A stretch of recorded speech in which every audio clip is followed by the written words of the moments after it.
boy Stone Paxton. I'm back. Stone Paxton University. I wanted to talk about DAW controllers. I get a lot of people hit me up about DAW controllers. What do I use? How do I get my mixes to be so on point? How do I get my mixes to have so much emotion to them? One of the keys to it is I put back that element that was missing from the days of old school, where we used to have that hands-on element of mixing. As you can see, I have 3 different DAW controllers. Even though we're mixing in the box today, it's kind of like getting back to the basics of what mixing is, as far as the feel of it and the flow of what mixing was from back in the day, from the 50s, 60s, the 70s, and the 40s. And this allows you to be able to get back in the driver's seat as an engineer and pull up your plugins and all that cool stuff. I have the QKhan Pro X. I love this console. This is the first one I want to talk about. I love this. I like the feel of this, you know what I mean? The feel of it is real sturdy. It's built really well. I love the aerodynamic look that it has. It really has a good, sleek, big console style flow to it. People ask me, well, Stone, you use so many, what's your favorite? I don't really have a favorite. I kind of go with the flow, whatever flow that I'm feeling. That's why I have so many different ones, because I'm just all about the feel, you know what I mean? I might have one in my post-production room. I might have one at my building. It's just all about what I'm feeling, what I'm looking for, what mood I want to be in when I step into that other room and mix. And different things cause me to interact artistically when I put my hands on them, or when I'm, inspired by a piece of gear or keyboard or sound. It's the same thing with a DAW controller. Certain DAW controllers kind of move me in different ways. This is a great console. Of course, you can see the LED lights. That's what I like about it. You can see it. It's not accurate, but you can still see them. You know what I mean? You can see them. It just gives you that idea of what's happening on each track. You can pull up the plugins. There's overlays that you can put over for Cubase, Logic, PreSonus, Pro Tools, and some other programs that you use. These are 100mm faders. They're smooth. I love it. I like the vibe of this console. I like that you can actually see what's on the track. It's lit very well. QKhan Pro X, and then it has an extender. You can keep extending it up to like 30 up to 32 tracks or something like that. I think even 4 you can do beyond that, because they have this extender, this USB thing where you can keep adding more. I love that one. The next one I want to talk about is the MCU Pro. This is made by Mackie.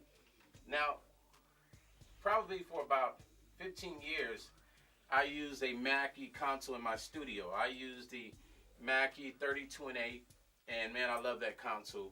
I had a lot of punch. I had, you could really get the bottom end, kick in your mids, your highs. You can really find detail and EQ things, and it had that frequency sweeps that you can get in those tough places and fix those tough areas when it came to frequencies. So it was cool to see Mackie come out with a DAW controller. Now, I've had this one now for about 4 years. I used to use it all the time. If you remember, if you've seen a video, I've had 3 of these connected, and I had it in my other console house in my Argosy, and this is cool too. What I didn't like is you have to go through too many steps with this to pull up plugins. I thought it would be cool if Mackie came up with a way, if you hit one button, the plugin should come up. Now it says plug in, but when you hit it, it doesn't always come up. That's my experience. Anybody that's had any different experiences, let me know. But from my experience in using it, I hit the plug-in button. The plugin doesn't always come up.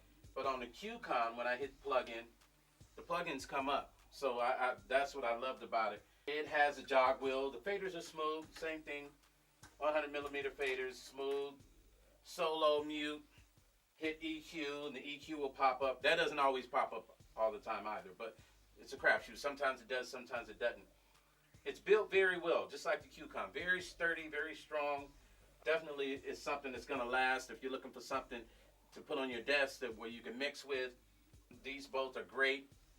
Like I said, they're strong, they're sturdy.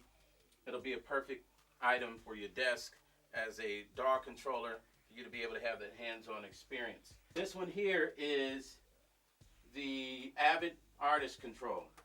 I like the Artist Control. I like the fact that they have the LCD screen in the middle here. I think that's pretty dope. You know what I mean? That's pretty cool. A classic element to it. You can connect, of course, more to this also. You can get some extenders just like you can with this. And let me go back to the MCU. What was so cool about the MCU was I downloaded this app. I can't remember the name, but it was an app inside of Apple. And this app allowed me to, it had a DAW controller that looked just like this. So what I did, I tried something different. I said, you know what, let me connect this to the computer, to Logic. And then I pulled up the DAW, right? So I had this 1 through 8, and then I had the app 9 through 16. And I had both of them working together. I could turn the faders up on this, and then I could turn the faders up on 9 through 16. It was crazy. It's just some experiment I had done. So you can really do some cool things with having a DAW controller, and then you can actually still use an app, and you can use those two together. It's really cool. Back to the Avid Artist Control. This is a great mixer. I like it. I don't use it as much. That was gonna be my main DAW controller, console, mixer.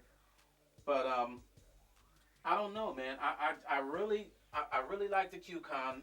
I like all of them. I can't really, there's some certain things that if I could take out of each one of them and put into one and make one great DAW controller, I would. But I like them all. You know what I'm saying? I mean, which one is the best?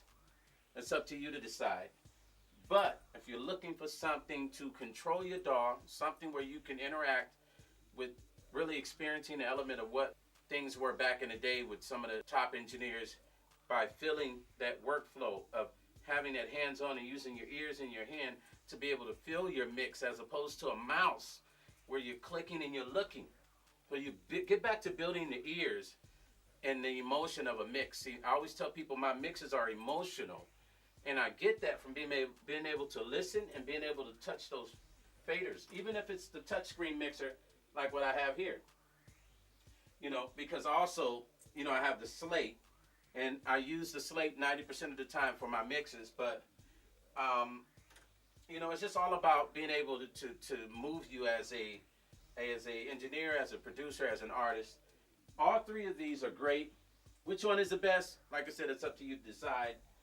These are all great DAW controllers. To me, there's not one that's better than the other. It's about preference. The builds are a little bit different with each one, but it just depends on what you're looking at. I really love that look. This is the kind of look I love with the QKhan. But if I had to use any one of these and I had no choice and I had limited budget, I would take either one. It wouldn't matter. I'd still be able to do what I need to do. Okay? So if you're looking to get back into the driver's seat with your mixes and improve your mixes and learn the old school way of mixing, I do suggest that all young engineers that are trying to learn how to mix experience going back to having your hands on the console. It'll just give you an understanding of mixing at a different level as opposed to just clicking the mouse, you know what I mean, and moving the fader down. You can touch it and you can tweak these buttons, and that's something different. That's more of an experience. It's like me telling you about driving a Porsche and then me letting you drive the Porsche. It's like night and day. I can tell you all day long, but you'll never understand what I'm saying until you get into that Porsche. So for all the inspiring engineers and producers that are looking to improve your mix and looking to get that hands-on, these are great DAW controllers. I suggest that you grab one and get to mixing, man. I appreciate you guys always coming to my channel, checking me out. Stone Paxton University. Do me a favor, make sure that you hit that bell so that you'll be notified of any new videos that I put out. I'm noticing that I keep forgetting to tell people to hit that bell. Hit the bell. My next video, I'll be back at laying some live tracks and talking about some other things in the music industry. Also, I'll be going back out on tour with my new album, I'll be coming to a city near you, so look out for that. Stone Paxton University, much love. I'll see you next time. Peace and love.